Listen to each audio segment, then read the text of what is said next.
सभी को इस मसीह का मधुर नाम से जय मसीह की। आई प्रिय इसमें हम परमेश्वर वचन को ध्यान करेंगे हमारे बीच में आज।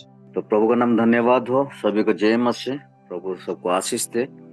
फिर से हम लोगों को प्रभु ने एक मौका दिया है कि प्रभु के वचन को समय के असमय हम प्रभु के वचन को और से हम लोग जाएंगे। आए हम आंखों को बंद करें, छोटा सा दुआ के साथ हम प्रभु के वचन की ओर से हम लोग जाएंगे। प्रेमी खुदावंत परमेश्वर पिता, हम धन्यवाद करते हैं, आपने हमें प्रभु मीठी नींद दिया रात को और एक सवेरा दिया, ताकि प्रभु दिन प्रतिदिन हम आपके वचनों के द्वारा, प्रार्थना के द्वारा आगे बढ़ने के लिए हमें बार बार मौका देने के लिए हम कोटि-कोटि धन्यवाद देते हैं। ये मौका प्रभु काफी लोगों को मिलते नहीं है, लेकिन प्रभु हम आत्मिक जीवन में बढ़ने के लिए हमें प्रभु ये सुबह का जो वेला दिए हैं, इसलिए हम कोटि-कोटि धन्यवाद देते हैं। वचन को प्रभु जाने से पहले प्रभु हम सभी को तैयार कीजिए, सभी का मनों को, सभी का हृदय को, ताकि हम आपका स्तुति करें, आपकी महिमा करें और आपके राज्य के लिए हम प्रस्तुत रहे। सारे महिमा आदर जलाल आपका हाथों में देते हुए खुदावंत प्रभु यीशु के नाम से मांगते कि सुनो कबूल कर पिता, आमीन। आइए हम नेहमिया का पुस्तक को हम कंटिन्यू कर रहे हैं। तो आज हम नेहमिया का पुस्तक को 2 अध्याय उसका 11 से 20 के बीच में हम क्या करेंगे, हम देखेंगे। आज का विषय ये है, यहोवा जो कि खंडहर, जो कि यरूशलेम जो खंडहर पड़ा है, उस बीच में एक रात की सवारी के बारे में हम देखते हैं। यहाँ नेहमिया जो कि यहूदिया का राज्यपाल होने के लिए नेहमिया का फारस से 444 ख्रीष्टपूर्व यरूशलेम को गया, और एजरा के जब वहां पहुंचने के 13 वर्ष क्या हुआ था बाद ये जो विषय घटना हुआ, और नेहमिया को राजा ने ये कार्य दिया था कि यरूशलेम की शहरपना का पुनर्निर्माण करने के लिए और उसे सुरक्षित करे। और बहुत विरोध होने के बाद भी नेहमिया ने क्या किया, ये दीवार को 52 डेज में, 52 दिन में वो पूरा किया था। और वो एक ऐसा व्यक्ति था जिसमें योग्यता, साहस, दृढ़ता, प्रार्थना का विषय हमें देखने के लिए मिलता है, और आत्मिक नवीकरण को लाने के लिए एजरा को सहयोग दिया। और नेहमिया के बारे में हम देखते हैं, नेहमिया जो प्रथम भाव सदा प्रार्थना करना उनका जीवन में था।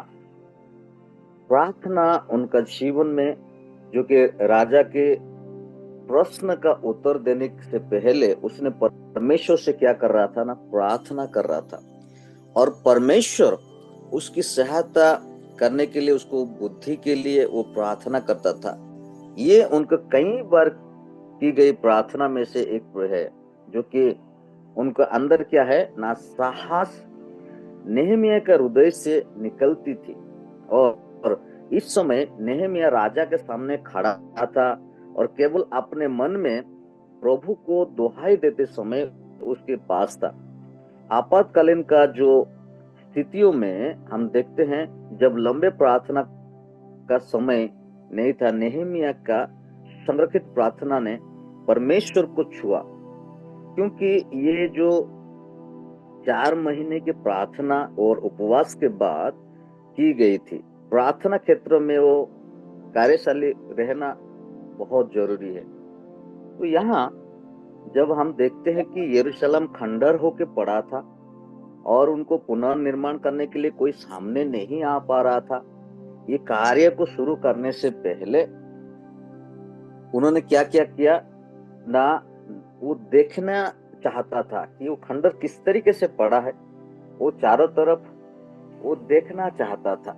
नेहमिया ख्रीष्टपूर्व 586 समय से यरूशलेम का ही था। अधिकतर जगह जो तोड़फोड़ होकर पड़ा था वो 140 साल से पहले की बात है।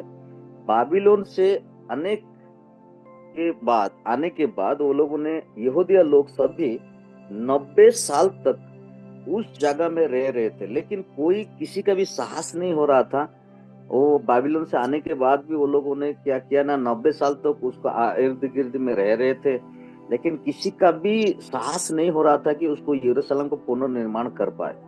लेकिन यहाँ हमें देखने के लिए मिलते, नेहेमिया ने जब वो क्या किया ना, पारस्य राजा के द्वारा नेहेमिया ने वो क्या किया, वो सभी लोगों को एनकरेज किया और उसको पुनर्निर्माण करने के लिए वो क्या कर रहे हैं ना, सर्वे कर रहे हैं। तो इस विषय को आज हमें यहाँ देखने के लिए मिलता है। आज का विषय हमारे जीवन के द्वारा यह है कि हमारे जीवन में नेहेमिया जब पुनर्निर्माण करने से पहले, योजना करने से पहले उनका जीवन में प्रार्थना था, उपवास था, उनका जीवन में क्या था, एक साहस था। तो मेरे प्यारो, आज एनकरेज करने का विषय यह है, हमारे जीवन में जब प्रभु हमें कोई भी कार्य देते हैं, चाहे मंदिर का पुनर्निर्माण हो, चाहे हमारा जीवन का पुनर्निर्माण हो, या हमारा आत्मिक जीवन का पुनर्निर्माण हो, तो हमें पहला विषय है, हमें प्लानिंग के साथ, एक योजना के साथ, एक सर्वे के साथ हम परमेश्वर के नजदीक आए और हमें साहस के साथ परमेश्वर से हम प्रार्थना के द्वारा, उपवास के द्वारा ही हम कोई भी प्लानिंग हो, जब सेवा का अगर हम योजना, अगर हमारा टूटा पड़ा है, अगर हमारा सेवकाई में, हमारा आत्मिक जीवन में क्यों ना हो, अगर टूटा फूटा पड़ा है, तो मेरे प्यारो हमें निराश होने का जरूरत नहीं है, हताश होने का जरूरत नहीं है। नेहेमिया का जीवन में ऐसा था कि उन्होंने यरूशलेम को देखा जो खंडर होके पड़ा था, उसके लिए उन्होंने तो राजा के पास तो गया, लेकिन उससे पहले अपने आप को तैयार किया। साहस उनका जीवन में था कि वो कभी भी डरा हुआ नहीं था, और उनका जीवन में आत्मिक जो जीवन के द्वारा जो प्रार्थना का जीवन, ये होता है फर्स्ट प्रायोरिटी हमारे जीवन के लिए। योजना के साथ, प्रार्थना के साथ, उपवास के साथ उन्होंने क्या किया, तैयारी, अपने आप को तैयारी किया, ताकि वो यरूशलेम जो खंडर होके पड़ा है उसको पुनर्निर्माण कैसे किया जाए, कैसे सर्वे किया जाए, उनका जीवन में हमें देखने के लिए मिलता है। तो आए हम, ये था नेहेमिया का जीवन में हमें देखने के लिए मिलता है। अपने आप को क्या किया और जीवन किस तरीके से दिया, तो आज हम क्या करेंगे देखेंगे। वेद मनिकम करके एक व्यक्ति जो कि था, उनका जीवन में हम देखते हैं कि प्रारंभिक जीवन के बारे में बहुत कुछ ज्ञात नहीं, और लेकिन धर्म के धर्मांतरण से पहले वो संभवतः एक तमिल भाषा की क्या था, एक हिंदू व्यक्ति, उन्होंने रेवरेंड CTE रेनियस के कलिसिया का सुसमाचार का सोसाइटी के एक लूथरन सुसमाचार प्रचारक जो दक्षिण भारत की सक्रिय में थे, मसीह के प्रभावित होकर वेदमणिकरण ने मसीह धर्म को अपना लिया, और रेसिया से पहले करीब सहयोगों से वो क्या किया, एक व्यक्ति बन गए जो स्थानीय आबादी के बीच सुसमाचार का अनुवाद और प्रचार करने के लिए मदद की। तो वेद मणिकरण का जीवन को कैसे पुनरुत्थान और कैसे पश्चाताप करके आया, उनका बारे में हम क्या करेंगे, हम देखेंगे। वेद मणिकरण भारत की अपने प्राचीन इतिहास और गहन जटिल सामाजिक और जो संचालक के साथ लंबे समय से कई धर्मियों को, जातियों को अनगिनत जो देव देवता का वो पूजा आराधना वो कर रहा था। जब 19वीं सदी में मसीह धर्म क्या आया ना, कन्याकुमारी को पहुंचा, तो इसने इन जटिल सामाजिक गतिशीलता को वो एक रूप देकर वो शुरू किया था, और उनका जीवन हम देखते हैं एक नई और स्वास्थ्य जीवन शैली का शुरुआत को, जिसने लोगों को मूर्ति पूजा से मसीह में एक क्या किया ना, जनमानस का जीवन को उठाया। और ये महाराज वेद मणिकरण, जिनका जन्म क्या हुआ ना 1750 के बाद हुआ था, शुरू में वो क्या था ना, ये शिव को वो क्या करता, पूजा आराधना करता था, समर्पित अनुयायी थे, और ईमानदारी से सत्य को, आध्यात्मिक को तलाश करता था ये वेद मणिकरण। और हम देखते हैं 1799 में चिदम्बरम के तीर्थ यात्रा के दौरान वे वहां देखी गए जो रस्में होता है, वो क्या किया, वो रस्में को देख के वो निराश हो गए और निराश में एक खंबे में क्या किया ना, सहारे लेकर और आराम कर रहा था। एक सपने में एक देवदूत ने उसको दिखाई दिया और आपकी मंजिल अलग है। उन्हें कहा कि वो देवदूतों ने उसको कहा कि आपकी मंजिल अलग है, शुरू करो और मैं तुम्हें ले चलूंगा। इस दिव्य ये जो आवाज को उन्होंने सुना और पालन करते हुए बाद में क्या किया ना, तेंजोर में उनकी मुलाकात पादरी कालेब से हुई।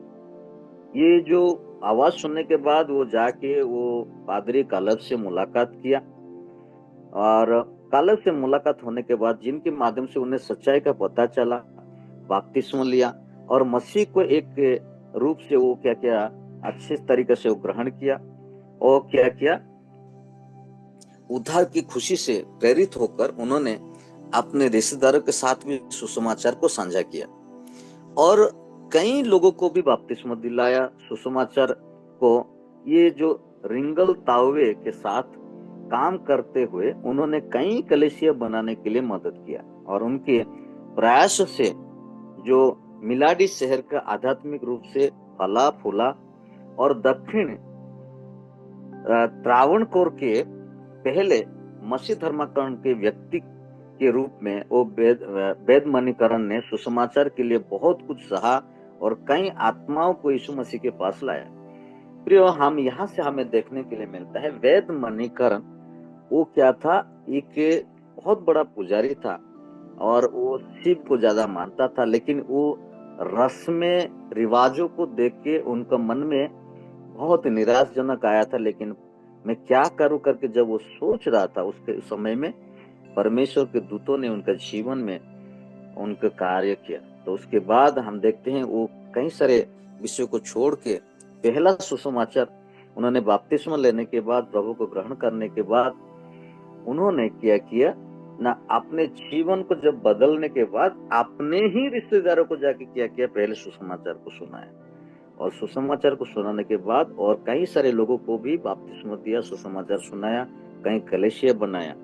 तो आज हम यहाँ देखने के लिए मिलता है जो कि रोमियो उसका 10 का 14 में, फिर जिस पर उन्होंने विश्वास नहीं किया वे उनका नाम क्यों लाए, और जिनकी नहीं सुने उस पर क्यों हम विश्वास करें, और प्रचारक बिना क्यों सुने। तो वेद मणिकरण का जीवन में इस वचन को पूर्ति थी, क्योंकि उन्होंने अपने साथी तामिल लोगों को और मसीह का उपदेश को देने के लिए खुद को क्या किया, वो समर्पित किया। तो एक साक्षी बन के उन्होंने क्या किया, वेद मणिकरण की तरह हमें अपने समुदाय में सुसमाचार को साझा करना चाहिए। जो परमेश्वर ने हमें बुलावा भेजा है उसको हमें क्या करना चाहिए, उसमें खड़े रहना चाहिए। हमें डगमगाना नहीं चाहिए, हमें बैकस्लाइड होना नहीं चाहिए। और हमें देखते हैं आज यीशु के जितने भी हमें अनुयायी है, हम प्रभु यीशु मसीह को हम जानते हैं, विश्वास करते हैं, हम सेवकाई करने के लिए हम अलग अलग जगह में प्रभु हमें दिया है।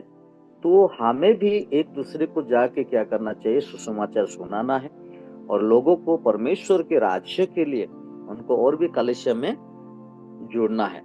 वे एक स्थानीय नेता थे जो दिखाते हैं कि कार्य को मूल मसीह को सशक्त बनाना चाहिए और हम अपनी संस्कृति में मिशन कार्य में समर्थन कैसे कर सकते हैं, है ना। तो हम देखते कठिनाई आ सकता है, बावजूद भी उन्होंने क्या किया, विदेशी मिशनरी के अधीन ईमानदारी से सेवा किया और उन्होंने क्या किया ना, क्या हम भी इस तरीके से हम सेवा को हम क्या कर सकते हैं और भी हम आगे ले जा सकते हैं। तो हम वेद मणिकरण का जीवन को हम धन्यवाद देते हैं, जिन्होंने कई सारी चुनौतियों के बावजूद भी अपनी सेवा को कभी भी रुकावट होने नहीं दिया और उन्होंने अपने वचन को साझा किया और कलीसिया बनाया और वफादारी से लोगों को भी मदद किया। तो मेरे प्यारो, आज हमारे जीवन में भी कई सारे चैलेंज आ सकते हैं, कई सारी चुनौती आ सकते हैं। जैसे कि हम देखते हैं जो कि वेद मणिकम का जीवन में कई सारी चुनौती आया था और जो उनको सेवा के लिए वो पहले उनका जीवन में जब वो मसीह को नहीं पाया था, कई सारे रीति रिवाजों के द्वारा वो अपने जीवन को चल रहा था। जब वो मसीह को पाने के बाद उन्होंने कई सारी जगह में जाकर सुसमाचार को सुनाया। मेरे प्यारो, आज भी हम कई सारे मिशन में हैं, कई सारे अलग अलग क्षेत्र में हैं। प्रभु हमें एक एक बोझ दिया है, तो वो बोझ के साथ हमें अपने जीवन को तैयारी के साथ हम आगे बढ़े, ताकि प्रभु हमें आशीष दे। और नेहमिया का जीवन से भी हम कई सारी चुनौतियां हमें देखने के लिए मिला। वो साहस था, कभी भी डरा नहीं था, प्रार्थना का जीवन था, उपवास का जीवन था। जो राजा के पास जाने से पहले अपने आप को तैयारी के साथ वो जो मंदिर के निर्माण, पुनर्निर्माण किस तरीके से करना है, वो सर्वे किया और तैयारी के साथ वो कार्य को पूरा करने के लिए वो तैयार करके किया।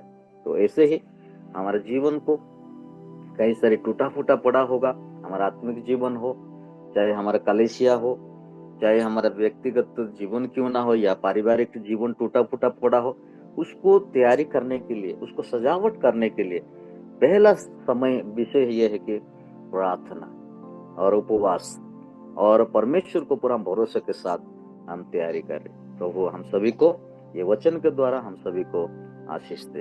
अभी मैं ब्रदर मनोज को मैं देना चाहता हूँ। थैंक यू पास्टर जी। आइए हम प्रार्थना करेंगे। हमारे बीच में कोई प्रार्थना कीजिएगा आज का दिन के लिए, और जितने भी विश्वासी इस जूम मीटिंग में जुड़े हैं सभी के लिए प्रार्थना कीजिए। धन्यवाद प्रभु जी, हम आपको धन्यवाद देते हैं, शुक्रिया अदा करते हैं प्रभु इस सवेरे समय में प्रभु, इस ऑनलाइन द्वारा सब लोग मिलकर प्रभु आपकी महिमा करने के लिए, वचन प्रभु सुनने के लिए सहायता की, इसलिए धन्यवाद प्रभु। उसके वचन के अनुसार हम जीने के लिए हम सबको सहायता मदद करिए प्रभु। इस प्रार्थना में जितने लोग जुड़े प्रभु उन सबको आशीष करिए, उनके परिवार को आशीष करिए प्रभु। इस दिन पूरा प्रभु आप हमारे साथ रहिए। हम जो कुछ भी करते प्रभु आपकी इच्छा के अनुसार करने के लिए और आपकी महिमा करने के लिए सहायता मदद करिए। धन्यवाद प्रभु। धन्यवाद के साथ सारी प्रार्थना यीशु मसीह के नाम से विनती करते पिता, आमीन।